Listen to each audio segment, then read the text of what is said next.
Bismillahirrahmanirrahim. Alhamdulillahi Rabbil Alameen. As-salatu was-salamu ala Rasulillah wa ala alihi wa sahbihi ajma'in, amma ba'd.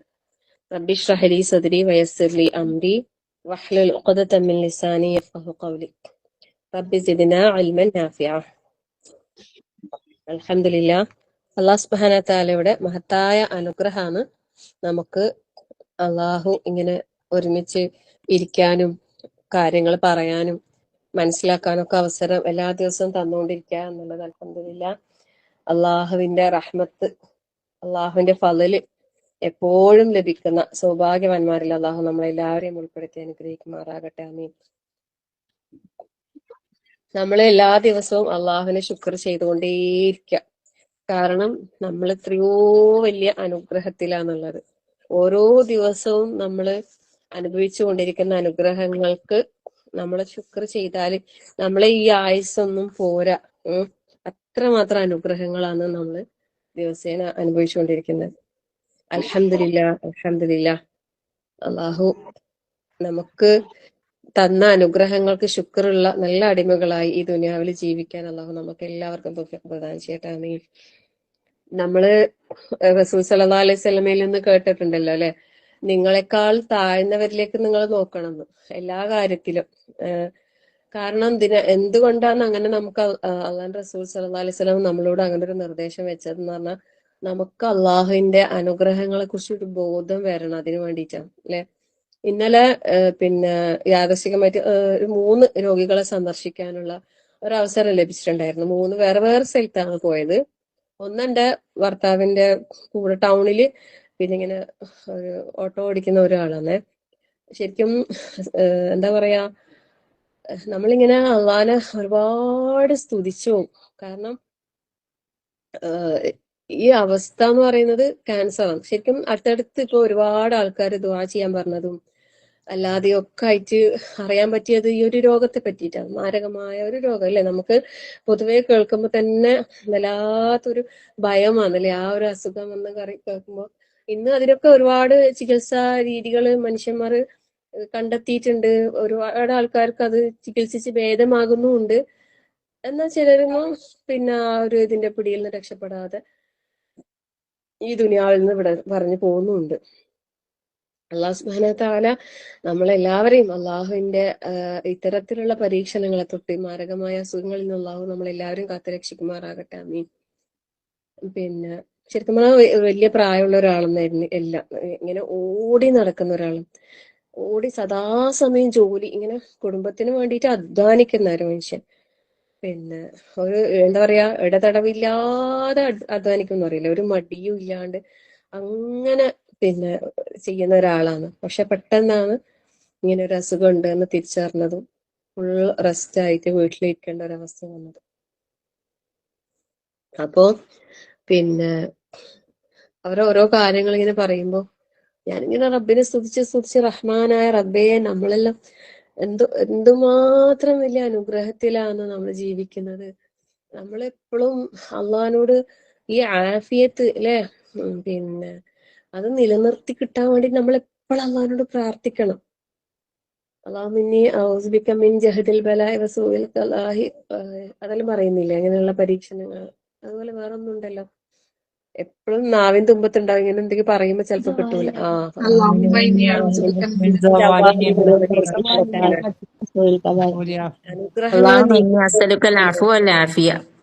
അതുകൊണ്ട് ഈ ജവാലിനെ അമത്തിക്കാൻ നമ്മളെപ്പോഴും ഓർത്ത് പ്രാർത്ഥിക്കേണ്ടതാണ്. ചില നമുക്ക് അള്ളാഹു നൽകിയ ആഫിയത്ത് അത് നീങ്ങിപ്പോകുന്നതിൽ അള്ളാഹു ഞാൻ നിന്നോട് രക്ഷ ചോദിക്കുന്നു. എപ്പോഴും ആഫിയത്തിന് വേണ്ടിയിട്ട് ചോദിക്കണം. ആഫിയത്ത് നീങ്ങിപ്പോകുന്നതിൽ നിന്ന് രക്ഷയും ചോദിക്കണം. നമ്മൾ ഏറ്റവും പ്രാർത്ഥനക്ക് ഉത്തരം ലഭിക്കുന്ന ഒരു സന്ദർഭം പറഞ്ഞപ്പോ ബാങ്കിന്റെയും ഇഖാമത്തിന്റെയും ഇടയിലുള്ള പ്രാർത്ഥന പറഞ്ഞപ്പോ റസൂൽ സല്ലല്ലാഹു അലൈഹി വസല്ലമയോട് സഹാബാക്കൾ ചോദിച്ചല്ലേ, എന്താണ് നബിയെ ഞങ്ങൾ ആ സമയത്ത് പ്രാർത്ഥിക്കേണ്ടത്? അപ്പൊ റസൂൽ സല്ലല്ലാഹു അലൈഹി വസല്ലം പറഞ്ഞു, നിങ്ങൾ ആഫിയത്തിന് ചോദിച്ചു അല്ലെ. അല്ലാഹുമ്മ ഇന്നി അസ്അലുക്കൽ ആഫിയ, ആഫിയത്തിന് ചോദിക്കാനാ പറഞ്ഞത്. എപ്പോഴും നമ്മൾ രാവിലെയും വൈകുന്നേരമുള്ള അദ്കാറുകളിലായിട്ട് ഏത് ഫർള് ശേഷമാകട്ടെ മുൻപാകട്ടെ, ഈ പറഞ്ഞ ബാങ്കിന്റെ ഇക്കാമത്തിന്റെ ഇടയിലുള്ള ആ ഒരു സമയമാകട്ടെ, ആഫിയത്ത് നമ്മൾ മറക്കേ വേണ്ട.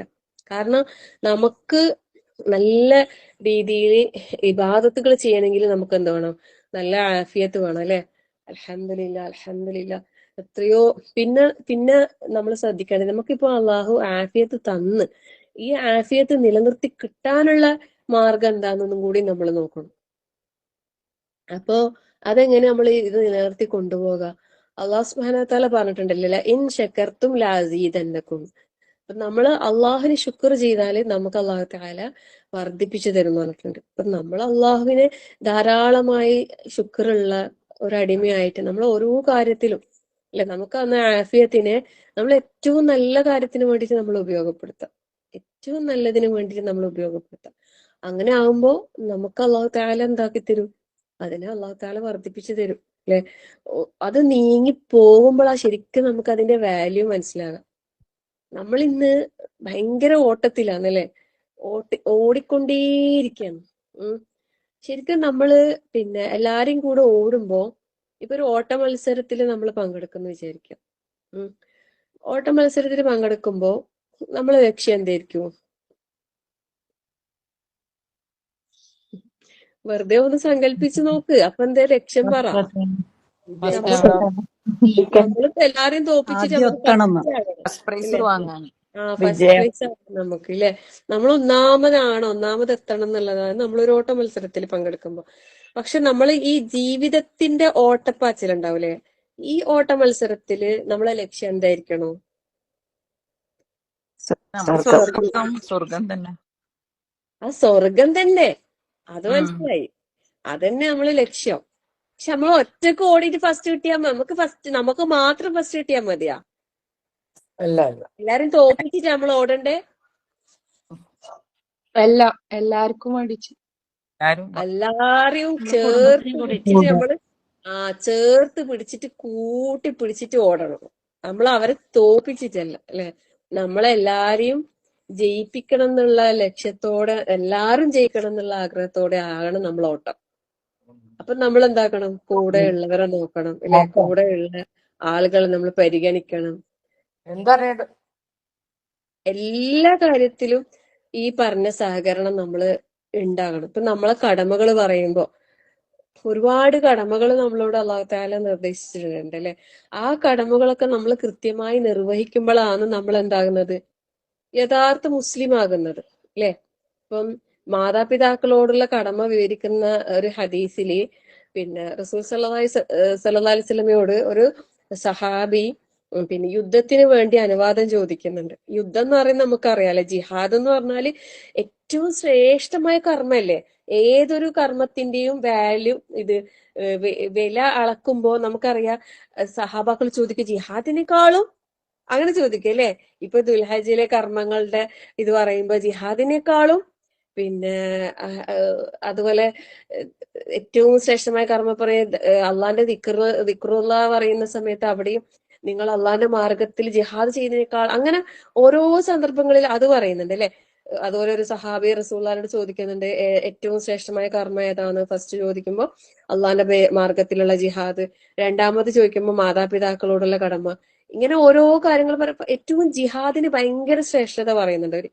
അതുപോലെ നാളത്തെ പിന്നെ സ്വർഗത്തിലെ പദവികൾ പറയുമ്പോൾ അള്ളാന്റെ മാർഗത്തിൽ ജിഹാദ് ചെയ്തവർക്കില്ലേ ഭയങ്കരമായ സ്വീകരണവും അവർക്ക് കിട്ടുന്ന സ്ഥാനമാനങ്ങളും ഒക്കെ ഭയങ്കര ഇതായിട്ട് പറയുന്നുണ്ട് അല്ലെ? അവർക്ക് മരിക്കുമ്പോ തന്നെ സ്വർഗം കണ്ടുകൊണ്ടാണ് ആ ഒരു ഇത് പറയുന്നുണ്ടല്ലോ, അവസ്ഥ, നല്ലതായ അവസ്ഥ പറയുന്നുണ്ട് അല്ലെ?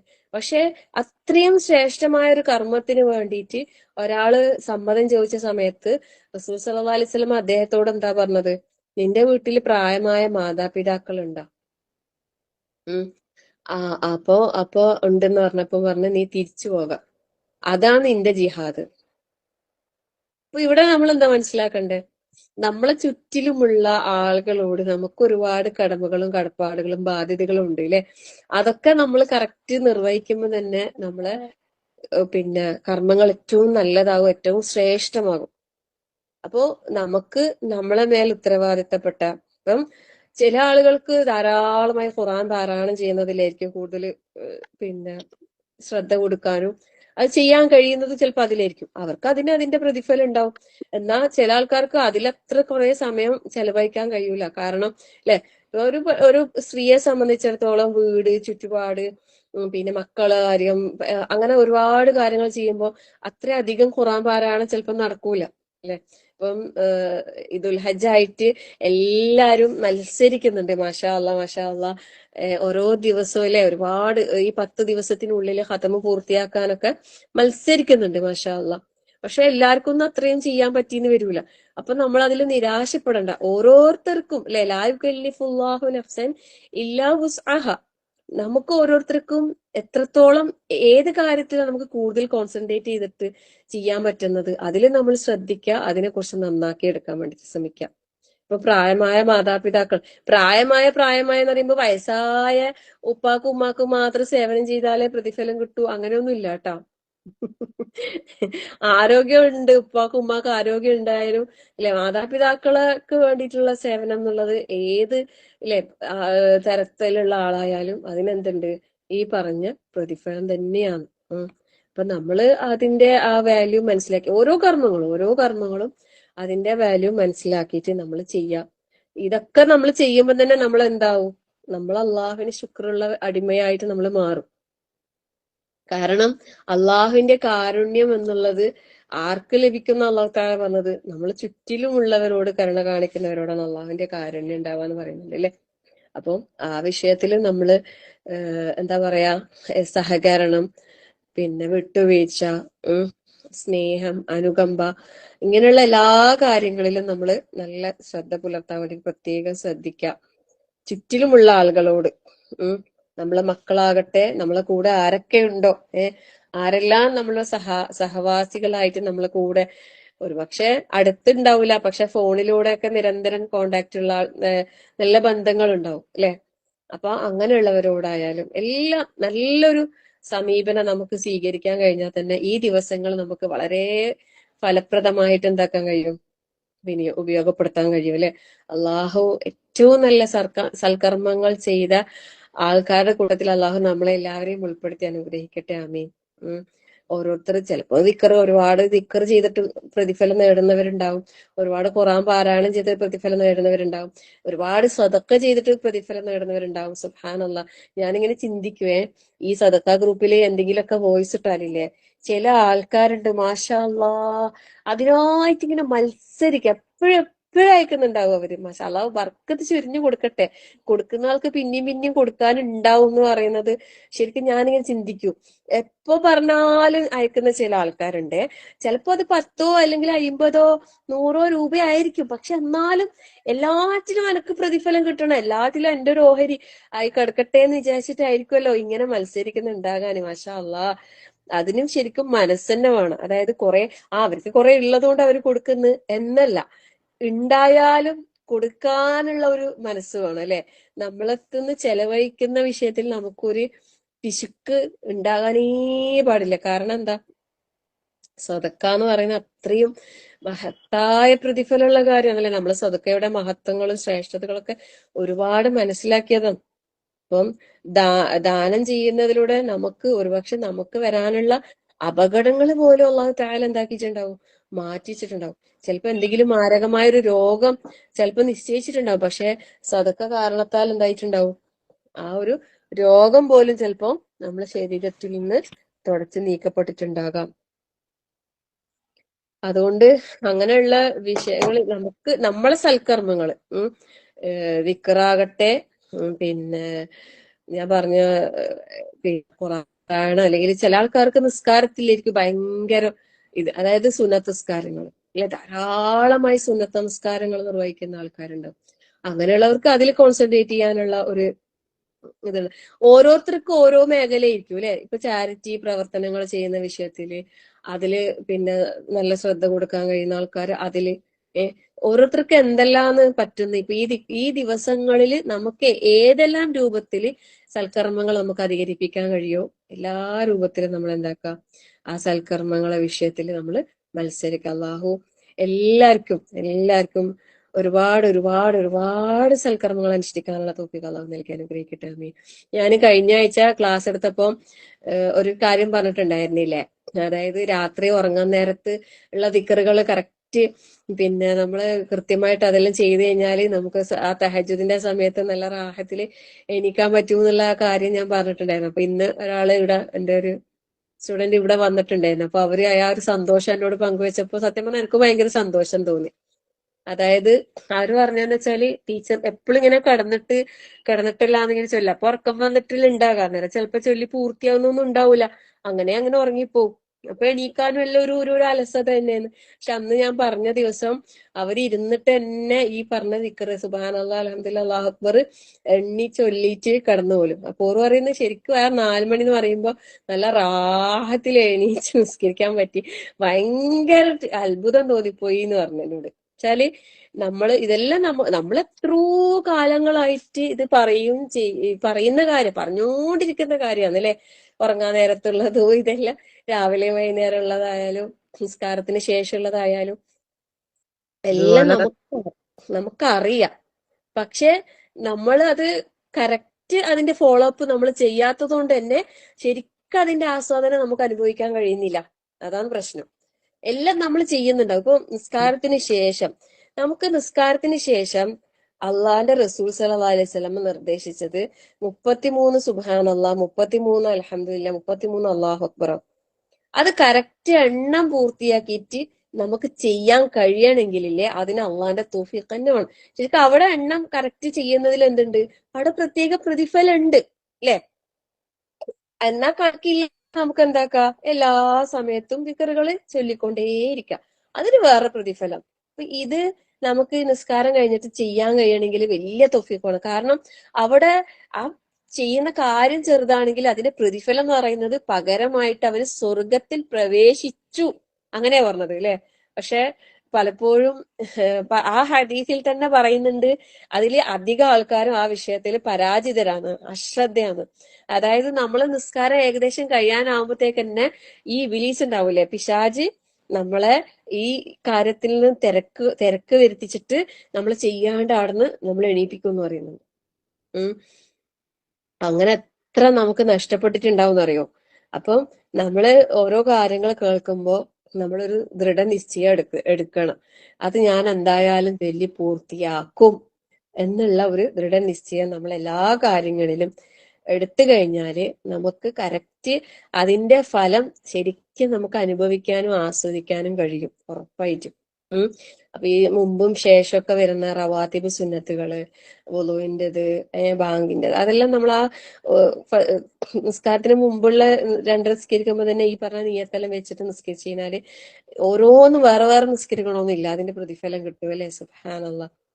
അപ്പം പിന്നെ നന്മയുടെ വിഷയത്തിൽ മത്സരിക്കുക.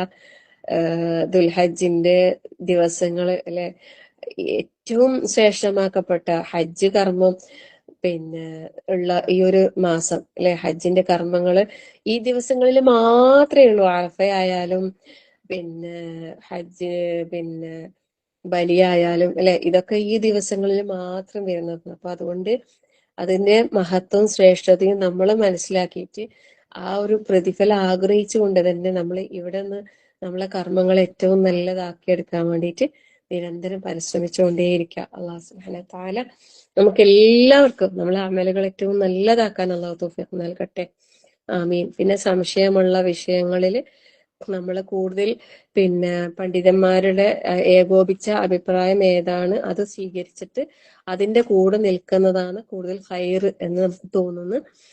പിന്നെ അഭിപ്രായ വ്യത്യാസമുള്ള വിഷയങ്ങൾ നമ്മൾ കൂടുതൽ ചർച്ചയ്ക്ക് എടുത്തിട്ട് അതിന്റെ പേരിൽ തർക്കവും അതിന് കുറെ സംസാരമൊക്കെ ഉണ്ടാക്കിയിട്ട് പിന്നെ നമ്മളെ സമയം തന്നെയാണ് അവിടെയും എന്താകുന്നത്, പാഴാകുന്നത് അല്ലെ. എല്ലാ വർഷവും ഇങ്ങനെ ചർച്ചകൾ വരും. അറഫന്റെ ദിവസം പിന്നെ അവിടെ അറഫ എടുക്കും അല്ലേ, ഇവിടെ നോമ്പെടുക്കണ്ടേ, ഇവിടെ അങ്ങനെ ഇങ്ങനെ ഭയങ്കര ചർച്ച. ശരിക്കും പറഞ്ഞാല് ഞാൻ വിചാരിക്കുന്നത് നമ്മളെ വെറുതെ കുഴപ്പത്തിലാക്കുന്ന ഒരു ഇതാണ്, പ്രവണതയാണ്. നമ്മള് പിന്നെ ഹദീസുകളുടെ പ്രമാണങ്ങളുടെയും പിൻബലത്തോടു കൂടി പിന്നെ ആ ദുൽഹജ്ജ് 9 അത് അറഫ എന്നുള്ള ആ നിയത്തിൽ തന്നെ നമ്മൾ എന്താക്കുക, ആ ഒരു ഇതിനോട് കൂടെ യോജിച്ചിട്ട് മുന്നോട്ട് പോകുന്നതാണ് കൂടുതൽ ഹൈറ് എന്ന് തോന്നുന്നു. ഇനി അതിന് തിരിച്ചല്ല, അങ്ങനെയല്ല, മറ്റേതാണ് ശരി എന്ന് അഭിപ്രായം ഉണ്ട്. ആ ഒരു അഭിപ്രായത്തോട് യോജിക്കുന്നവർക്ക് എന്താക്കാം, ആ രീതിയിൽ ചെയ്യാം. ഇനി നമുക്ക് ഈ പറഞ്ഞ എല്ലാ ദിവസങ്ങളും എന്താണ് വളരെ ശ്രേഷ്ഠമാക്കപ്പെട്ട ദിവസങ്ങളാണ്. അതുകൊണ്ട് തന്നെ നമ്മള് ആ ഒരു പ്രതിഫലം ആഗ്രഹിച്ച് നമ്മൾ റബ്ബും തമ്മിൽ എന്തുണ്ടാക്കണം, ഒരു കണക്ഷൻ ഉണ്ടാക്കിയിട്ട് അള്ളാഹിനോട് പറയാ എല്ലാം. അള്ളാഹ് എനക്ക് ഇങ്ങനെയാ തോന്നുന്നത് പഠിച്ചോനെ, അല്ലെ, ഇങ്ങനെ പണ്ഡിതന്മാരൊക്കെ ഇങ്ങനെ ഈ ഒരു അഭിപ്രായം പറയുന്നതുകൊണ്ട് എനിക്ക് അതാണ് കൂടുതൽ ശരിയും തോന്നുന്നു റബ്ബേ. ഞാൻ നിന്റെ തൃപ്തിയും പ്രീതിയും മാത്രമാണ് ആഗ്രഹിക്കുന്നത് അള്ളാഹുവെ, നീ എന്നിൽ നിന്നും സ്വീകരിക്കണേ അള്ളാഹ്. നമുക്ക് അത്രേ കഴിയും. നമ്മളെ കഴിവിന്റെയും അറിവിന്റെയും പരിമിതികൾക്ക് ഒരു ഇതുണ്ട്. അത് വെച്ചിട്ട് നമ്മൾ എന്താക്കുക, നമ്മളാൽ കഴിയുന്ന രീതിയിൽ ഏറ്റവും കർമ്മങ്ങളെ നല്ലതാക്കി മുന്നോട്ട് കൊണ്ടുപോകാൻ പരിശ്രമിക്കുക, അള്ളാഹിനോട് ദുആ ചെയ്യുക. അപ്പോ നമുക്ക് അള്ളാഹു തആല കാര്യങ്ങൾ എന്താക്കി തരും, നമ്മളെ മുമ്പിൽ ഒരു തുറവി നൽകും. അല്ലെ, അൽ ഫത്താഹായ അള്ളാഹിനെ വിളിച്ചിട്ട് എല്ലാം പറയാം. അള്ളാഹുവിന് നമ്മളെ ഏറെ ഇഷ്ടമാണ്. നമ്മളെ കുഴപ്പത്തിലാക്കാനൊന്നും അള്ളാഹുവിന് ഇഷ്ടമല്ല.